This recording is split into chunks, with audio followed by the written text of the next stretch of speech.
2024 IPL T20 cricket தொடர் வர March 22ஆம் தேதி ஸ்டார்ட் ஆக போகுது.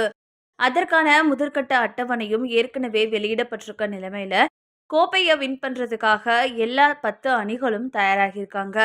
பொதுவா ஐபிஎல் போன்ற டி20 தொடர்ல வெற்றி பெறுவதற்கு ஓப்பனிங் பிளேயர்ஸ் ஆரம்பத்திலேயே பவர் பிளே ஓவர்ஸை பயன்படுத்தி அதிரடியா ரன்ஸ் எடுத்து நல்ல துவக்கத்தை கொடுக்கிறது அவசியம். அந்த வகையில இந்த தடவை நடப்பு சாம்பியன் எம்.எஸ். தோனி தலைமையிலான சென்னைக்கு கடந்த வருடத்தை போலயே ருத்துராஜ் கைக்வாத், டேவோன் கான்வே போன்ற நல்ல பிளேயர்ஸ் நல்ல துவக்கத்தை கொடுப்பாங்க அப்படின்னு நம்பப்படுது. அதே மாதிரி மும்பை அணியில கேப்டன் பதவியிலிருந்து கழட்டிவிடப்பட்டிருக்க ரோஹித் சர்மா மற்றும் பிசிசிஐ ஒப்பந்தத்துல இருந்து விடுவிக்கப்பட்டிருக்க இஷான் கிஷான் போன்ற பிளேயர்ஸ் தங்களோட தரத்தை நிரூபிக்க அதிரடியா விளையாடுவாங்க அப்படின்னு எதிர்பார்க்கப்படுது. இந்த நிலைமையில அவங்கள விட சஞ்சு சாம்சன் தலைமையிலான ராஜஸ்தான் அணியில இருக்க ஜெய்ஸ்வால், ஜோஸ் பட்லர் போன்ற பிளேயர்ஸ் தான் இந்த தடவை அதிக ரன்ஸ் எடுக்கிற ஓப்பனிங் ஜோடியா இருப்பாங்கன்னு முன்னாள் player Akash Chopra கணிச்சிருக்காரு.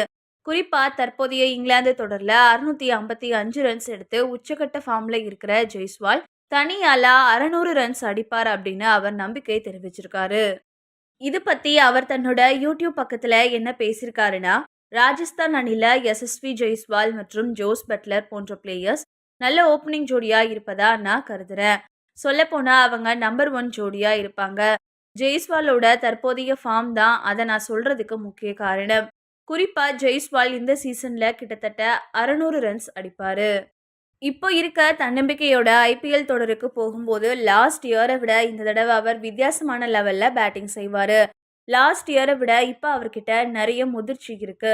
Jos Buttler last year சுமாரா விளையாடினாரு. ஆனா கடந்த எஸ்ஏ டி20 தொடர்ல அவர் மறுபடியும் சிறப்பா செயல்பட்டாரு. அதனால அவரை உங்களால எப்படி நீண்ட காலம் அமைதியா வச்சிருக்க முடியும் அப்படின்னு சொல்லியிருந்தாரு. அவர் சொல்ற மாதிரி கடந்த ஐபிஎல் தொடர்ல அதிவேக அரை சதம் அடிச்சு ஆல் டைம் சாதனை படைச்ச ஜெய்ஸ்வால் 625 ரன்ஸை விளாசினாரு. அதன் காரணமா இந்தியாவுக்காகவும் அறிமுகமான அவரு சர்வதேச கிரிக்கெட்லயும் அபாரமா விளையாடி இப்போ நல்ல ஃபார்ம்ல இருக்கிறதால 2024 ஐபிஎல் தொடர்ல 600 ரன்ஸ் அடிப்பார்னு உறுதியா நம்பலாம்.